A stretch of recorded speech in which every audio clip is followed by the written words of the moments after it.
It happened on March 11, 2025, a night when the heavens turned to fire. What began as an ordinary solar storm soon became the brightest aurora ever recorded. From Alaska to Argentina, from Moscow to Cape Town, the night sky burned in waves of green, blue, and crimson. People stepped out of their homes, mesmerized, believing they were witnessing beauty. But beauty, that night, had consequences. Within the aurora, satellites began to fail. GPS networks went blind. Magnetometers screamed in chaos. And for exactly 7 minutes, the Earth's magnetic shield pulsed as if alive, not reacting to the sun, but responding to something else. Scientists called it a magnetic resonance anomaly. Witnesses called it a voice from the sky, and 9 months later, hospitals around the world began reporting the same thing. Hundreds of babies born with the same distinctive mark, a glowing silver pattern on the chest, faintly visible under certain light, like the echo of the aurora itself. Doctors dismissed it as radiation pigmentation. But as these children grew, so did the questions. At 2 years old, they could predict words before being spoken. At 3, they could detect emotions from miles away. By 5, they began drawing symbols no human language had ever seen, and everywhere parents whispered the same phrase. They look at us as if they remember something older than humanity itself. Governments tried to silence the phenomenon, to rename it, study it, hide it, but the world already had a name: the Children of Aurora. They were not a mutation, they were an arrival, and as the decade unfolds, a haunting question emerges. If these children are evolution, who called them into existence? At first, it was just a coincidence, or so they thought. Hospitals across the Northern Hemisphere reported an identical event. At 3:33 a.m., the Aurora children began to hum in their sleep. Not one, not a few, all of them. Across continents, thousands of heart monitors displayed the same wave pattern, perfectly synchronized. When the sound was recorded and analyzed, it wasn't a random tone. It was a mathematical sequence, repeating every 7.83 hertz, the same frequency as the Earth's magnetic resonance, the Schumann tone. The children weren't singing for attention, they were tuning the planet. Parents spoke of rooms vibrating gently, toys lifting from the floor, lights flickering with each breath of the song. A mother from Norway described it as a lullaby from the stars, but to scientists it was a warning. At the University of Kyoto, Dr. Aiko Maru discovered that during each resonance event, the ionosphere itself pulsed in rhythm with the children's song.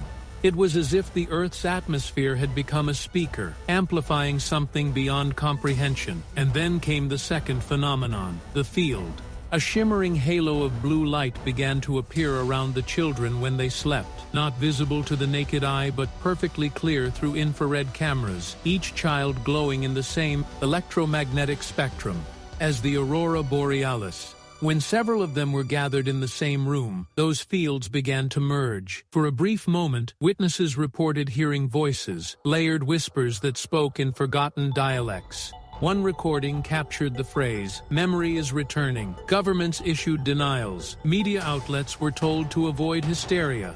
But behind locked doors, elite agencies formed a joint operation called Project Resonance to study, contain, and if necessary, control these children. What they didn't expect was that the children already knew. In one chilling surveillance video, a 5-year-old girl from Chile looked directly at the hidden camera and whispered, "You can't stop what's already awake." The next morning, the aurora returned, in broad daylight. The sky itself was answering them. By mid-2026, the phenomenon could no longer be hidden. Every time the aurora children entered deep sleep, the planet's magnetic field pulsed like a colossal heartbeat. Northern lights began appearing over the Sahara, the Amazon, even above oceans that had never seen them before. Scientists coined the term aurora pulse, a rhythmic expansion of ionized particles synchronized with the children's brainwaves.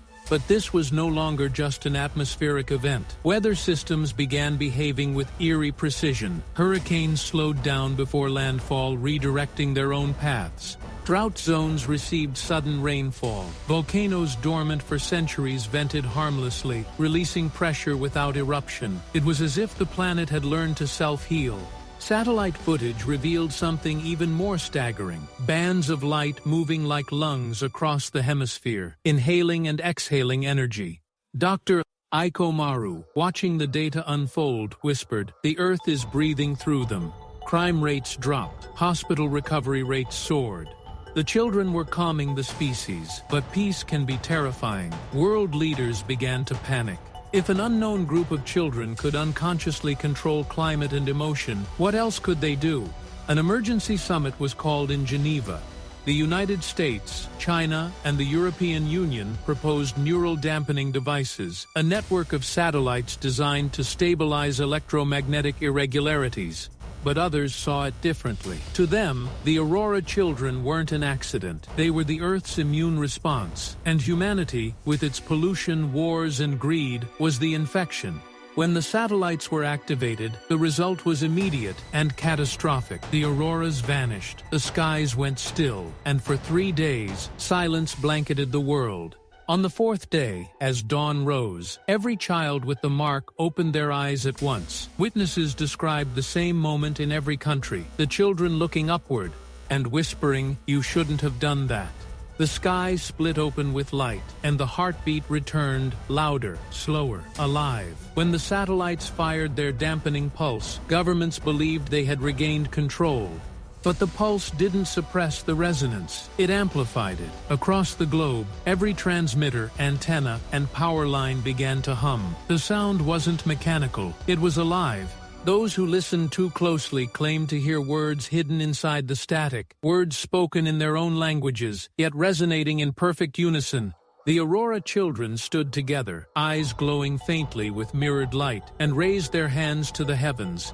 From every corner of the planet, auroras reappeared, brighter, louder, almost sentient. Clouds spun into luminous spirals, electricity rippled across oceans, and one impossible event occurred: gravity weakened.